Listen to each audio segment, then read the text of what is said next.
You've ever been on a video call and it just freezes at the worst possible moment? Or you're trying to stream something and you just get that dreaded spinning wheel?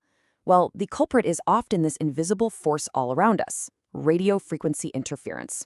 It's without a doubt one of the biggest headaches in our wireless world. But, understanding it is the very first step to actually beating it. So let's pull back the curtain and see what's really going on with our Wi-Fi. Okay, before we dive deep, just a heads up, this is the first part of a full 10-part tutorial from the folks over at RFI Detectives, which is part of Virtualization Options LLC. We're going to be covering radio frequency interference across Wi-Fi, Bluetooth, and all those IoT gadgets. For today, we're zeroing in on Chapter 1, just the fundamentals, the absolute basics for the 2.4 and 5.8 gigahertz bands that, let's be honest, pretty much all of our devices live on. Just take a second and think about your own space, right? You've got laptops, phones, smart speakers, watches, maybe a smart thermostat, even your microwave. They are all screaming for attention in the same invisible room. This image really gets to the heart of it. It's just chaos. It's a constant, invisible battle for a tiny slice of the airwaves. So here's the game plan for today. First, we'll talk about why the airwaves are so ridiculously crowded. Then we'll get into the different frequencies our devices are trying to use. After that, we'll dip our toes into the actual physics of how Wi-Fi signals get from point A to point B. And finally, we'll put it all together and see exactly how interference really works. All right, let's get into it. Section 1, the crowded airwaves. And I love this subtitle, Why Your Wi-Fi Isn't a Traffic Jam, because that is honestly the perfect way to picture what's happening. And look, this isn't just you thinking your internet is slow. It's a real measurable problem. This congestion, as the experts call it, is a direct result of just the sheer number of wireless devices we all own now. It's created this nonstop fight for bandwidth, especially in those popular frequency bands. So if the airwaves are basically one giant highway system, then frequencies are the different roads our data can take. Let's take a look at these different playing fields of Wi-Fi and see what our options are. This table really breaks down the trade-offs we're all making, whether we know it or not. That 2.4 gigahertz band, think of it as the old, reliable country road. It goes a really long way, it can go right through walls, but it's constantly stuck in a traffic jam. Then you've got 5.8 gigahertz. That's more like a modern highway. It's faster, it's got way more lanes, but the signal just doesn't travel as far. And 6 gigahertz? Well, that's the brand new 12-lane superhighway. It's wide open, but most of our devices don't even have the on-ramp to get on it yet. And this chart, wow, it just drives the point home, doesn't it? Look at that visual jump. You go from this tiny little bar of just 3 usable channels at 2.4 gigahertz, up to 25 at 5.8, and then this absolutely massive leap to 59 in the 6 gigahertz band. It's pretty obvious why more lanes means less traffic and fewer collisions for your data. Okay, so we get the environment now. It's crowded, but let's dig into the science of it all. The fundamental physics that controls how these invisible waves actually move through the real world. You gotta understand this to really get why interference is such a problem.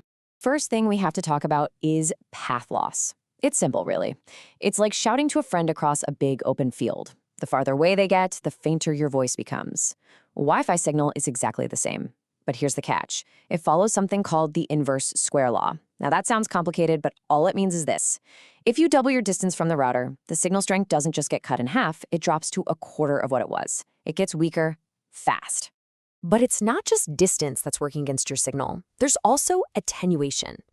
This is what happens when the signal has to punch its way through stuff. Walls, furniture, windows, even the people walking around the room. Every single obstacle acts like a sponge, soaking up and reflecting some of that signal's energy, making it even weaker. Now this is where things get really, really weird. It's called multipath propagation. Picture your Wi-Fi signal as a super bouncy ball in a small room. It doesn't just travel in a nice straight line from your router to your laptop. No way. It bounces off the walls, the ceiling, the floor, the desk, everything. This creates all these little echoes of the signal that all arrive at your device at slightly different times. And here's the crazy part. If those echoes arrive out of sync with each other, they can literally cancel each other out. That's why you can have a total dead spot just 2 feet away from a spot with a perfect signal. It's bizarre. So let's recap. We have signals that are getting weaker by the foot, getting absorbed by everything in their path, and bouncing all over the place. Now we can finally put all those pieces together and look at the real anatomy of how a perfectly good signal gets totally disrupted. So every single wireless signal goes on this little four-step journey. First, it's generated by a transmitter. That's your Wi-Fi router. Second, it propagates or travels through the air, dealing with all that crazy physics we just talked about. Step 3 is the big one, interference. This is where it collides with all sorts of other unwanted signals. And then finally, in step 4, your poor device's receiver has to try and pick out the original message from that messy, garbled signal. So when you boil it all down, interference is really just noise. That's all it is. It's any unwanted radio energy that gets in the way of the one signal you actually want to hear. The best analogy is trying to have a quiet conversation with someone in the front row of a rock concert. The music is the interference, and it's just drowning out the voice you're trying to listen to. And that brings us to what is arguably the single most important number in all of wireless networking, the signal-to-noise ratio, or SNR. This is the whole ballgame right here. It's just a simple comparison of how loud your Wi-Fi signal's voice is versus how loud all that background noise is.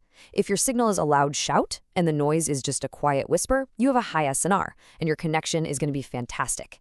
But if they're both yelling at the same volume, your device just can't tell them apart. Which, of course, leads us to the big million-dollar question, doesn't it? The one we're going to tackle in the next part of this series. We now understand how interference messes things up. But what exactly is creating all of this performance-killing noise in the first place? And which of the dozens of devices in our homes and offices are the absolute worst offenders? We're going to find out.